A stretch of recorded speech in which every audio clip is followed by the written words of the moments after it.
महाराष्ट्रामध्ये 36,211 खासगी कंपन्या बंद झालेल्या आहेत.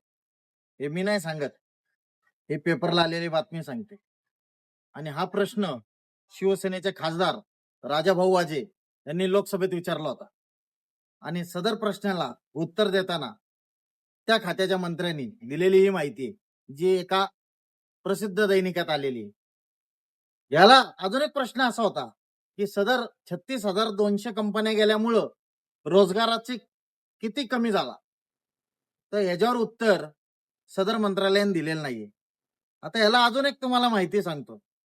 पुणे आणि मुंबईमध्ये फक्त 20,000च्या वर कंपन्या आहेत. ह्यामध्ये म्हणजे 36,200 मधल्या 20,000 कंपन्या हे पुणे मुंबई मधल्या आहेत. कुठे नेऊन ठेवलाय महाराष्ट्र, हा मोठा प्रश्न आता मला पडलेला आहे, तुम्हाला तर पडलाच असणार आहे. महाराष्ट्रातील तरुण बेरोजगार करण्याचा कोणाचा प्रयत्न चालू आहे का? महाराष्ट्रातील तरुणाला रोडवर आणायचा कोणाचा प्रयत्न चालू आहे का? सरकार नक्की करतंय काय? सरकारचं काम चाललंय काय? फसवेगिरी चालली आहे का? मुख्यमंत्री साहेब काय चाललंय महाराष्ट्रामध्ये? कोण आहे उद्योग मंत्री? काय करतोय तो? उत्तर दिलं पाहिजे का नाही? महाराष्ट्रातल्या तरुणांचे रोजगार चाललेत, कंपन्या बंद पडत चालल्यात, याला कोण जबाबदार आहे? त्याला पण विरोधी पक्षात जबाबदार आहेत.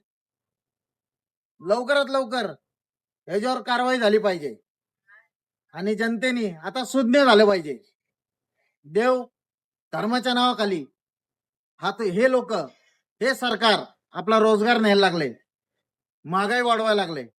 आता तरी जागे व्हा, ही नम्र विनंती.